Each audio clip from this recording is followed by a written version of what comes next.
दोस्तों, आपका बहुत बहुत स्वागत है मेरे चैनल इजी टू लर्न में। फ्रेंड्स, वंस अगेन हम एक नया वीडियो लेकर आ चुके हैं।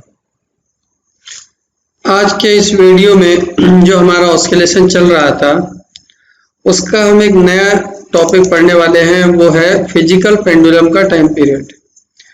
यदि मान लो कि हमारे पास कोई फिजिकल पेंडुलम है, फिजिकल पेंडुलम क्या होता है, उसका टाइम पीरियड कैसे निकालते हैं। अभी तक फ्रेंड्स हम जनरली क्या करते थे, सिंपल पेंडुलम पढ़ रहे थे, यानी था सिंपल पेंडुलम। आज हम पढ़ने वाले हैं फिजिकल पेंडुलम। तो ये फिजिकल पेंडुलम और सिंपल पेंडुलम में क्या मेनली डिफरेंस है। देखो, अभी तक क्या होता था, कोई एक थ्रेड जैसी थी, उसमें हमने कोई एक बॉब लटकाए थे और ये क्या करते थे, एक ये कोई एक सस्पेंशन पॉइंट था, यानी स्थिर बिंदु था, उसके दोनों तरफ ये इस तरह से मूव करता था। ठीक है, तो इसको हम लोग बोलते थे सिंपल पेंडुलम। अब क्या होगा, हर एक वो बॉडी जिसको हम कोई एक छिद्र से, यानी एक छेद से उसको कहीं पर बांध दे, यानी यहाँ लटका दे, और इसको हम यदि दोनों तरफ, यदि मान लो कि ये कोई भी वस्तु है, यदि यहाँ पर इसके आर पार छेद कर दिया जाए और यहाँ से कोई कील वगैरह यहाँ पर फंसा दी जाए, इसको बोलते हैं अपन पाइवोट। तो ये जो पाइवोट के में यदि फंसाने के बाद यदि हम इसको थोड़ा सा घुमा दे तो क्या होगा, ये दोनों तरफ एसएचएम करने लगेगी। तो इस तरह के फिजिकल बॉडी को हम लोग बोलते हैं फिजिकल पेंडुलम। तो ये पेंडुलम ही है, लेकिन यहाँ पर एक रस्सी होती थी, एक बॉब होता था, एक सस्पेंशन पॉइंट होता था, यहाँ पर एक पाइवोट होता है, एक कील होती है, उसमें वो चीज फंसी होती है ना। जैसे कोई रिंग मान लो, ये रिंग है, अब रिंग को यहाँ पर लटका दिया गया ना कोई कील पर, और उसको थोड़ा सा हिलाकर हमने छोड़ दिए, तो क्या होगा, ये हिलती रहेगी। मान लो कि ये कोई लकड़ी की प्लेट है या कोई मेटल की प्लेट है, उसको हमने यहाँ पाइवोट करके छेद करके यहाँ पर फंसा दिए और थोड़ा सा हमने क्या किया, उसको डिस्प्लेस करके छोड़ दिए, तो क्या होगा, वो दोनों तरफ इस तरह से घूमने लगेगी, है ना। तो इस तरह की जितनी भी फिजिकल बॉडीज है, इसको हम लोग क्या बोलते हैं, फिजिकल पेंडुलम। ठीक है, अच्छा, इन दोनों में मेन अंतर क्या है। मेन अंतर ये है फ्रेंड्स, इसमें क्या लगता था, फोर्स लगता था F बराबर से माइनस के एक्स लगता था। ठीक है, इसमें क्या टॉर्क लगता है, इसमें टॉर्क लगता है, ध्यान देना। तो इसमें जो टॉर्क है उसको हम लोग टाउ से शो करते हैं, इसमें टॉर्क लगता है, ये याद रखेंगे। ठीक है, तो इसमें जो टॉर्क लगता था वो क्या होता था, F इंटू थीटा लगता है। कितना, F इंटू थीटा लगता है टॉर्क। इसमें फोर्स लगता था, ठीक है, जिसको हम लोग रिस्टोरिंग फोर्स कहते हैं, इसमें रिस्टोरिंग टॉर्क लगता है। अब इसमें क्या होता था कि एक सिंगल स्ट्रेट लाइन में ये डिस्प्लेस होता था, तो उसको हम लोग एक्स दूरी बोलते थे। इसमें थोड़ा सा रोटेशन होता है, इसमें डिस्प्लेसमेंट होता था, डिस्प्लेसमेंट होता था इसमें। ठीक है, और इसमें क्या होगा, रोटेशन होगा, मतलब वो पाइवोट के दोनों तरफ क्या होगा, थोड़ा सा मूवमेंट होगा, रोटेशन होगा। ठीक है, अच्छा, इसके अलावा दोनों का जो एक टाइम पीरियड होता था, तो टाइम पीरियड बराबर से होता था टी पाई बराबर से, यानी टी बराबर से 2 पाई अपन ओमेगा होता था। इसमें भी वो ये टी बराबर से 2 पाई अपन ओमेगा, लेकिन ओमेगा दोनों अलग अलग टाइप से निकलता था। उसका ओमेगा कैसे निकलता था आपको याद होगा, इसका ओमेगा निकलता था √k/m करके। ठीक है, लेकिन इसका ओमेगा यानी यहाँ पर क्या होगा, इसके ओमेगा में क्या होगा, यहाँ पर जो मास होता था, मास की जगह यहाँ पर क्या आ जाएगा, इनर्शिया आ जाएगा। क्या आ जाएगा यहाँ पर, इनर्शिया। ठीक है, यानी यहाँ पर आई आ जाएगा। तब टी का जो फार्मूला हो जाएगा, टी बराबर से 2 पाई √ क्या आता था, m/k आता था यहाँ पर, और यहाँ पर आ जाएगा टी बराबर से 2 पाई √ यहाँ पर m की जगह आई आ जाएगा। ठीक है, I/k। बस ये मेन डिफरेंस फ्रेंड। ठीक है, इसमें ये क्या होता था, ये मेन डिफरेंस होता था। तो याद रहेगा, डिस्प्लेसमेंट की जगह रोटेशन होगा, क्योंकि यहाँ रिस्टोरिंग टॉर्क लगेगा। रिस्टोरिंग टॉर्क जो है उसको वापस अपनी जो है ओरिजिनल पोजीशन में, मेन पॉइंट की तरफ लाने का प्रयास करेगा। अब मैंने आपको जब टाइम पीरियड निकालना है, तो टाइम पीरियड निकालने के लिए वही 4 काम होते थे, वो हमेशा वही रहते हैं। पहला रहता था फाइंड इक्विलिब्रियम कंडीशन या इक्विलिब्रियम पोजीशन। पहले क्या रहता था, अपन इक्विलिब्रियम पोजीशन निकालो। ठीक है, इक्विलिब्रियम पोजीशन। और फिर उसके बाद क्या करना पड़ता था अपने को, बैलेंस इक्वेशन लिखना पड़ता था उसकी, है ना, बैलेंस इक्वेशन,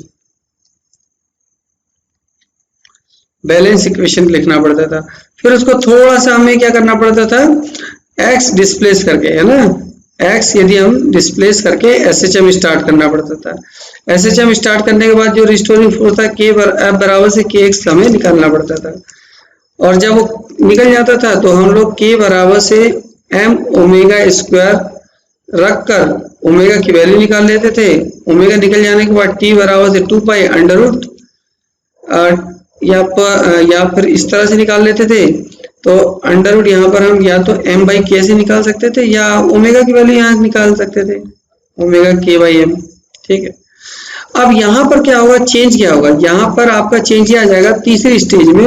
यहाँ पर आप एक्स डिस्प्लेस करते थे, अब यहाँ पर आपको क्या करना पड़ेगा, तीसरे काम में थीटा आपको रोटेट करना पड़ेगा। क्या करना पड़ेगा, थीटा रोटेट करना पड़ेगा। और फिर आपको यहाँ पर टॉर्क निकालना पड़ेगा। तो टॉर्क क्या निकलेगा, एफ इंटू थीटा या डी थीटा जो भी है ना। अब इससे फिर आपका ओमेगा निकलेगा। ओमेगा आपका क्या निकलेगा, अंडर रूट यहाँ पर के अपॉन आई, और फिर आपका जो फॉर्मूला निकलता था टी बराबर से 2 पाई अंडर रूट यहाँ पर आई अपॉन के निकलेगा, आई अपॉन के। तो ये काम आपको इस बार नए करने पड़ेंगे।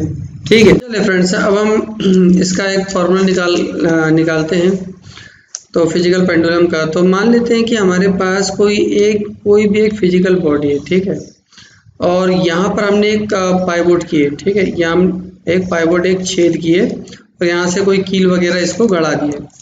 अब यहाँ से ये जो कील है ये इसकी क्या हो जाएगी, यहाँ से कील यदि मान लो जा रही है तो ये यहाँ पे क्या हो जाएगा, ये घूम सकती है।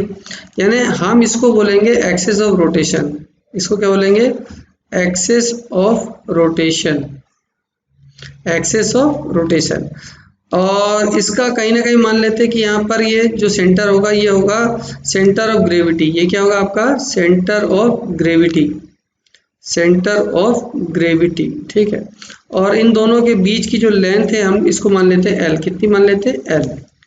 ठीक है, अब क्या होगा कि इसको यदि हम मान लेते हैं कि थोड़ा सा शिफ्ट करते हैं ना, थोड़ा सा घुमाना पड़ेगा हमें। अब जैसे हम इस पर क्या लगाएंगे, टॉर्क लगाएंगे, इसको हम लोग क्या लगाएंगे, टॉर्क। तो टॉर्क लगाने से क्या होगा, ये इस पाइवोट में क्या थोड़ा सा रोटेट होने लगेगा, घूमने लगेगा। तो इस तरह से देखते हैं, सपोज करो कि ये एक फिजिकल पेंडुलम है और ये रोटेट होकर हमने थोड़ा सा रोटेट कर दिए तो ये इस पोजीशन में आ गया। ठीक हो गया, तो हमने इसको ये वाली जो थी इसकी पाइवट तो दोनों की सेम रहेगी, है ना, पाइवट से थोड़ी रोटेट होगा, मतलब वहाँ वो जगह थोड़ी हिलेगी। ये जरूर मान लो इसका जो इसका सेंटर ऑफ ग्रेविटी पॉइंट है, ये इसका जो सेंटर ऑफ ग्रेविटी ये यहाँ से यहाँ थोड़ा सा स्लाइडली मूव हो गए, रोटेट हो गए। इसकी हमने एल मान लिया था, इसकी हम लोग लेंथ कितनी एल मान लेते। ठीक है, अब यदि इसको हमने एल माने हैं और हमने इसको मान लो कि थीटा जो एंगल है वो रोटेट किए हैं, ठीक है, तो इसमें कौन कौन से फोर्स लगेंगे। एक फोर्स तो इसका वेट का लगेगा नीचे की ओर। ठीक है, अब ये देखो, इसको यदि हम ये वाली जो लेंथ है आपकी, इसको तो पहले मैं हटा दूं, इस जो एल लेंथ है इसके दो कंपोनेंट होंगे, एक इस तरफ से होगा, ठीक है, ये वाला एक फैक्टर तो ये होगा, और एक फैक्टर इसका परपेंडिकुलर होगा। ठीक है, तो ये जो एल है इसके दो फैक्टर होंगे। तो चूंकि ये एंगल थीटा है तो इसका मतलब ये है कि ये वाला हो जाएगा एल कॉस थीटा और ये हो जाएगा आपका एल साइन थीटा। ठीक है, ये हो जाएगा आपका एल कॉस थीटा और ये हो जाएगा आपका एल साइन थीटा। अच्छा, अब हम इस पर टॉर्क लगाते हैं। तो टॉर्क का फॉर्मूला क्या होता है, टॉर्क बराबर से होता है force into perpendicular displacement, perpendicular displacement. तो फोर्स तो एफ हो जाएगा और परपेंडिकुलर डिस्प्लेसमेंट हम निकाल लेते हैं, यहाँ से यहाँ तक की है परपेंडिकुलर। देखो ना, यदि ये क्या होगा, ये पूरी खड़ी है लाइन है ना, ये इधर से क्या हो गया, थोड़ा सा शिफ्ट हो गई। जैसे मान लो कोई ऑब्जेक्ट है वो ऐसे शिफ्ट हो गया तो इसकी परपेंडिकुलर देखो, एक ये सीधी ये लाइन आ रही है और इसकी ये सीधी लाइन आ रही है, तो इनके बीच की परपेंडिकुलर डिस्टेंस कैसे निकालोगे। देखो फिर से मैं आपको इमेज में बताता हूँ। ये इसकी क्या है, एक्सिस ऑफ रोटेशन, ये इस तरह से जा रही है। ठीक है, और ये हमने ये एल कर दी है, तो इसकी जो एक्सिस होगी ये, तो इन दोनों की परपेंडिकुलर डिस्टेंस तो यही होगी। ठीक है, मतलब ये क्या निकलेगी L sin थीटा, क्योंकि खड़ी वाली तो क्या है ये L है, तो ये L cos थीटा हो जाएगी ना। ठीक है, तो ये हो जाएगी L sin थीटा, तो परपेंडिकुलर डिस्टेंस कितनी हो जाएगी इसकी L sin थीटा। F की वैल्यू कितनी है mg, और क्या निकल गया L sin थीटा। ये सब किसके बराबर है, टॉर्क के बराबर है। अब आपको मैंने बताया कि sin थीटा हमेशा बहुत कम होता है, तो ये sin थीटा जब कम होता है तो sin थीटा को किसके इक्वल मान सकते हैं, थीटा के इक्वल। तब हमारे पास टॉर्क निकल जाएगा mg L और साथ में थीटा। ठीक है, तो ये तो हमारा टॉर्क निकल गया। अब फ्रेंड्स ये आपको क्या लगता है कि हमारा जो SHM के लिए एसेंशियल कंडीशन क्या थी, माइनस के एक्स, यानी force is equal to minus k x से मिलता जुलता है। तो देखो यहाँ पर एक आप टॉर्क लगा रहे हैं, आप कहाँ से कहाँ पर आप ले जा रहे हैं, इस तरफ डिस्प्लेसमेंट आप इस तरफ कर रहे हैं, और टॉर्क कहाँ ले जा रहे हैं, नीचे की तरफ, मीन पोजीशन की तरफ। इसका मतलब है कि इन दोनों में भी क्या है, अपोजिशन है ना, अपोजिट डायरेक्शन है। तो इसका मतलब है कि हम इसको लिख सकते हैं, टॉर्क को लिख सकते हैं टॉर्क बराबर से माइनस mg L और साथ में थीटा। अब ये जो थीटा है ये डिस्प्लेसमेंट है, तो इसका मतलब है कि टॉर्क बराबर से माइनस ये जो mg L है, यही क्या है आपको किसकी वैल्यू है, थीटा की वैल्यू है। मतलब टॉर्क बराबर से यदि मैं माइनस के थीटा से इसकी कंपैरिजन करूं तो क्या आ जाएगा, माइनस के थीटा बराबर से minus mg L into theta, minus से माइनस गया, थीटा से थीटा गया, तो k की वैल्यू आ गई mg L। ठीक है, स्प्रिंग कांस्टेंट आ गया। अब हमारे पास इनर्शिया का फॉर्मूला क्या, मतलब टाइम पीरियड का फॉर्मूला था t बराबर से 2 पाई। अब यहाँ पर यदि सिंपल पेंडुलम होता तो यहाँ पर क्या आता आपका, याद होगा आपको m अपॉन k, क्या आता था यहाँ पर m अपॉन k। लेकिन इस बार चूंकि ये फिजिकल है तो इसलिए इस बार क्या लिखना पड़ेगा, t बराबर से 2 pi under root i upon k। क्या लिखना पड़ेगा, i अपॉन k, और k की वैल्यू कितनी है बता दो, t बराबर से 2 pi under root i upon mg L। तो ये आ गई आपकी फिजिकल पेंडुलम के टाइम पीरियड का फॉर्मूला। ठीक है, चलिए, और इसमें आई क्या है, आई हमेशा आपका इनर्शिया है, ये क्या है आपका इनर्शिया। ठीक है, याद रखेंगे इनर्शिया।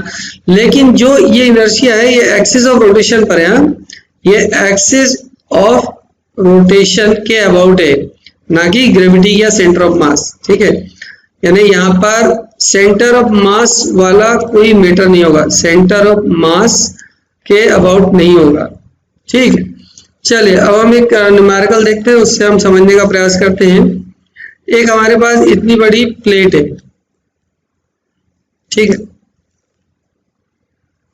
ये जो प्लेट है यहाँ पर हमने इसका क्या कर दिया, पाइवोट है ना, हमने यहाँ पर एक छिद्र कर दिया, और ये उसके थ्रू क्या कर रही है, यहाँ पर ये रोटेट कर रही है। अब ये रोटेट कर रही है तो ये इसकी एक्सिस हो गई, ये क्या होगा इसकी एक्सिस ऑफ रोटेशन, ये क्या होगा इसकी एक्सिस ऑफ रोटेशन। और इसकी यदि मान लो टोटल लेंथ L है, ठीक है, तो ये हो जाएगी इसकी सेंटर ऑफ ग्रेविटी, ये क्या हो जाएगी आपकी सेंटर ऑफ ग्रेविटी। अब जो सेंटर ऑफ ग्रेविटी है, और तो इसके बीच की डिस्टेंस अपन अपने मन से कितनी मान लेते हैं a, और अपने को पता है कि प्लेट के लिए क्या हो जाएगा, मिड पॉइंट पर होगी, यानी L/2।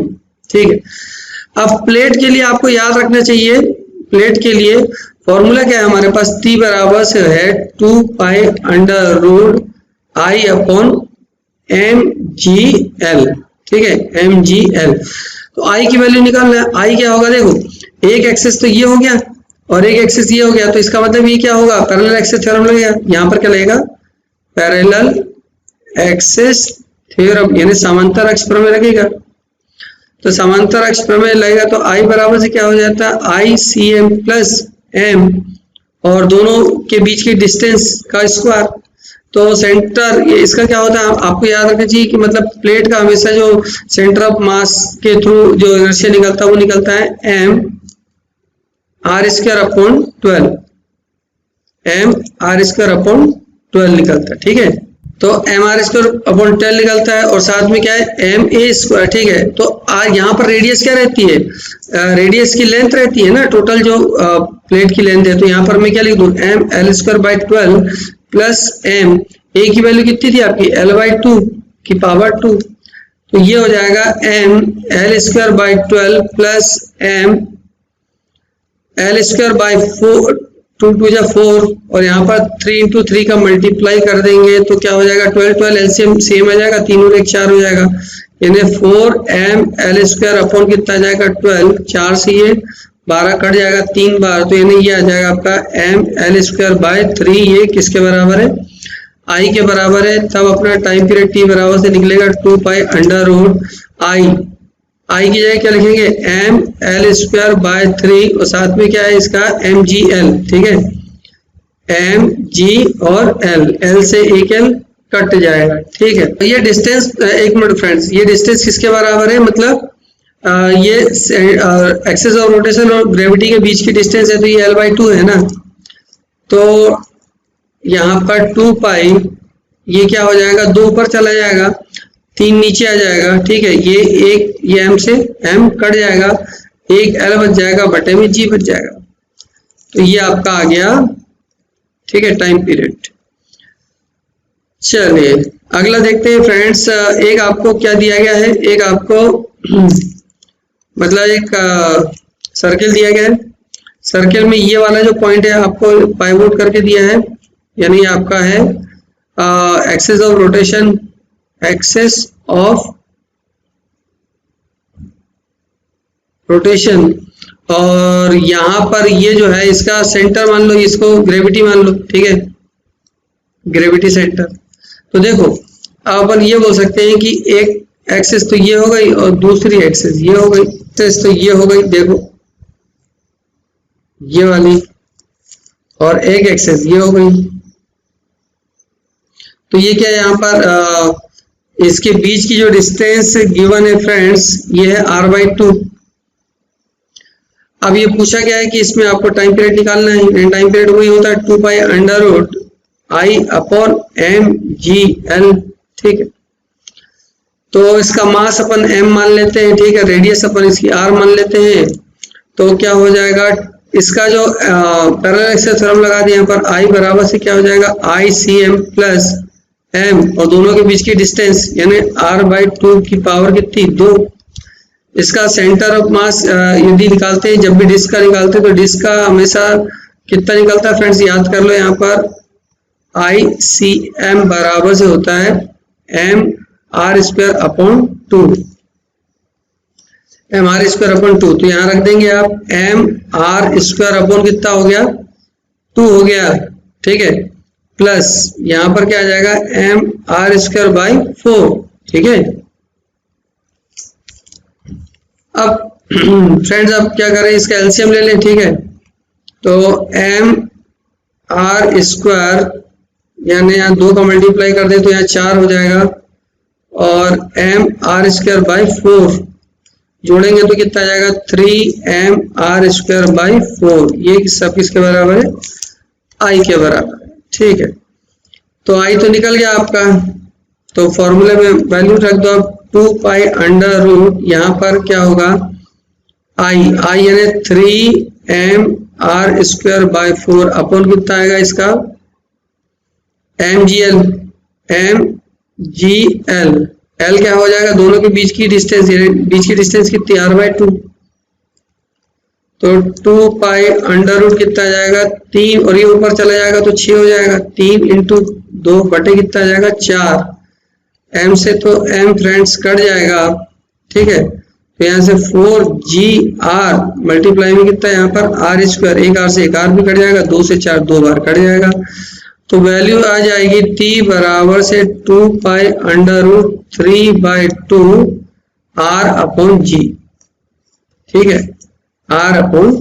चलिए देखते हैं अगला क्वेश्चन फ्रेंड्स, इसमें क्या करना है आपको, एक आपको सर्किल दिया गया है फ्रेंड्स, देखें, यानी ये सर्किल है, ठीक है, और सर्किल में यहाँ पर एक पाइवोट बना दिया गया है, ठीक है, यानी यहाँ पर ये आपकी क्या है एक्सिस ऑफ रोटेशन है, एक्सिस ऑफ रोटेशन है, और इसके बीचों बीच इसका सेंटर ऑफ ग्रेविटी मान लो, ठीक है, और यहाँ से यहाँ तक की जो डिस्टेंस यानी ये इसको O मान लेते हैं तो इसको G मान लेते हैं, ठीक है। और इसकी लेंथ हम मान लेते हैं L है, ठीक। अब हमें इसका टाइम पीरियड निकालना है। अब ये बताना है कि इसका टाइम पीरियड कब मैक्सिमम होगा, कब मिनिमम होगा, यानी कब इसका टाइम पीरियड मैक्सिमम होगा और कब इसका टाइम पीरियड मिनिमम। कंडीशन बताने कि मैक्सिमम और मिनिमम टाइम पीरियड कब होता है। तो देखो सिंपल ये जो कि सर्किल है मान लो, ठीक है। तो टाइम पीरियड एक्चुअल में किस पर डिपेंड करता है, तो देखो टाइम पीरियड का, देखो फ्रेंड्स टाइम पीरियड का जो फॉर्मूला होता है वो होता है T बराबर से 2 pi under root I upon K। मतलब एक्चुअल में I अपॉन K लिख सकते हैं या T बराबर से 2 pi under root I upon क्या होता है mgl। मतलब हम ये नहीं बोल सकते कि टाइम पीरियड जो है वो लेंथ के रेसिप्रोकल होता है।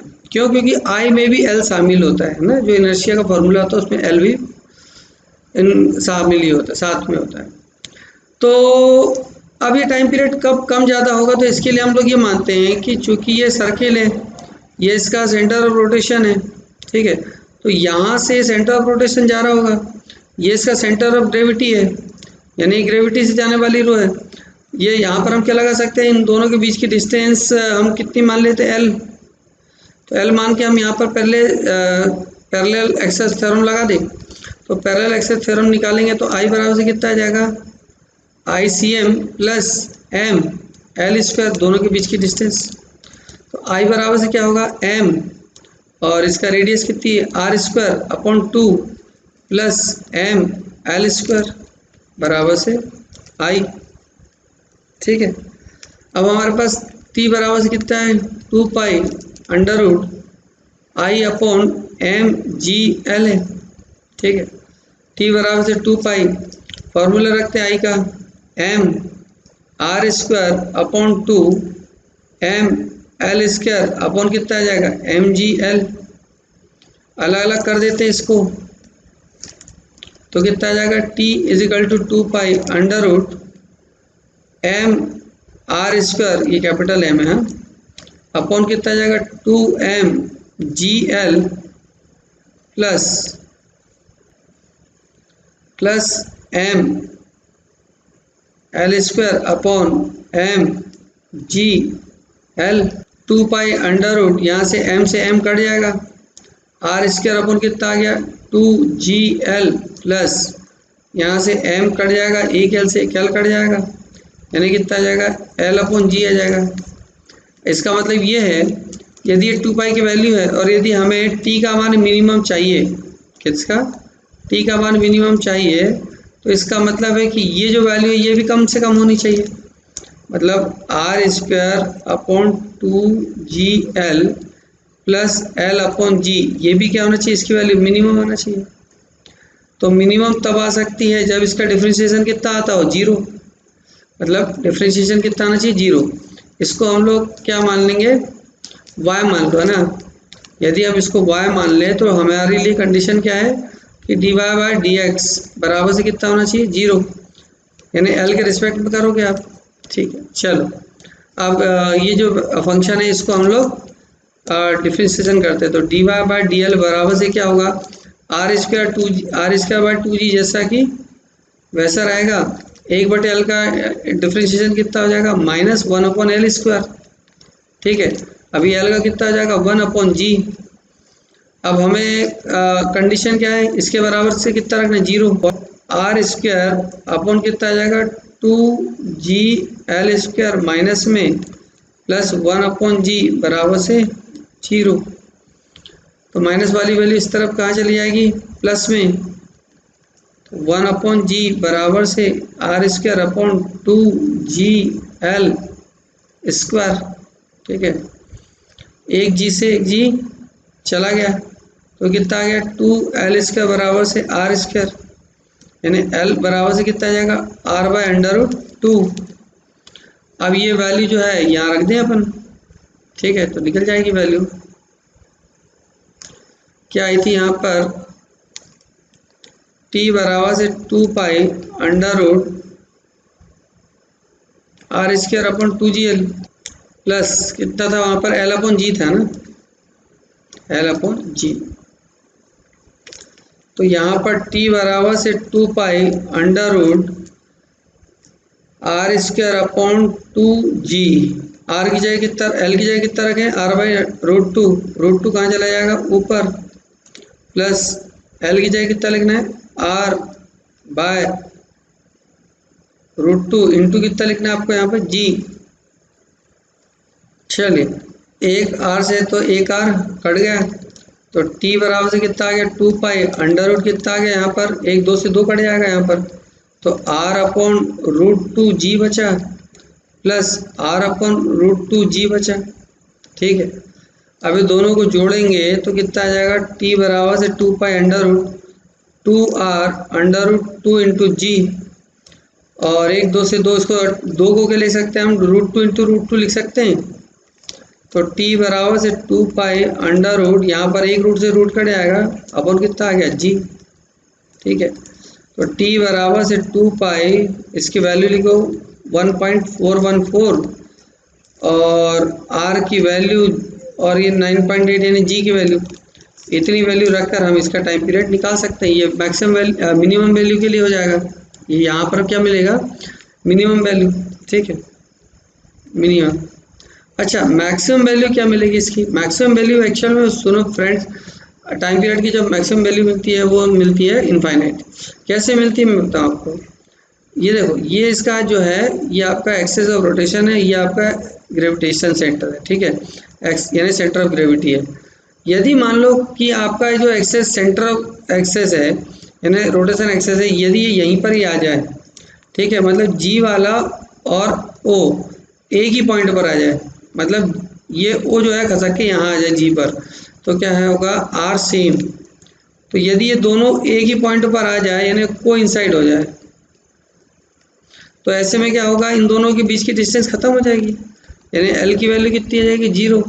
ठीक है, और फॉर्मूला क्या है आपका, t बराबर से 2 pi under root I upon M G L, तो एल की जगह 0 यानी t की वैल्यू कितनी आ जाएगी, इनफाइनाइट। तो इसका मतलब है कि when axis of rotation become the centre of gravity, तब ये टाइम पीरियड मैक्सिमम बन जाएगा।